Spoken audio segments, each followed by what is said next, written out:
अस्सलाम वालेकुम नाज़रीन, मैं हूँ आपकी मेज़बान नाइला भट्टी और नजर डालते हैं आज की अहम तरीन खबरों पर। इजहार तशवीश democratic labour front Karachi water sewerage board ने अदारा में रेवेन्यू डिपार्टमेंट में भर्ती के इश्तिहार और उसमें मौजूद हामिल उम्मीदवार को प्राइवेट पार्टनरशिप और आउटसोर्स का वसी तजुर्बा रखने वाले अफराद को भर्ती का इश्तिहार डिप्टी मैनेजिंग डायरेक्टर HRDA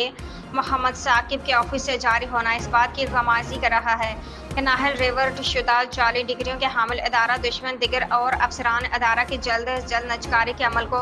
पाया तकमील पर पहुंचाकर अपनी करप्शन और जालसाजी को छुपाने की कोशिश में मसरूफ। दूसरी जानब अदारा की CBA मुत्तहदा वर्कर्स फ्रंट इस नजकारी के अमल में अदारा में गुज़श्ता 8 साल से इंतजामी की सहूलतकार है, जो इस बात का वाज़ेह सबूत इंतजामी की तरफ से मुलाजमीन को हासिल मराद की बंदिश अदारा के अरबों रुपए की स्क्रीप की नीलामी में कमेटी मेंबर बनकर अरबों का स्क्रीप की रकम खुर्द-बुर्द मुलाजमीन के ज़ाती तनख्वाहों से कटौती शुदा फंड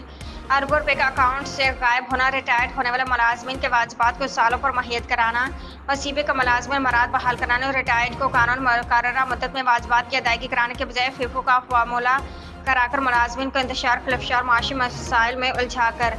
CBA के ज़ाती मफादात अभी सहूलत के फुकदान और कमीशन खोरी से कौन वाकिफ नहीं है।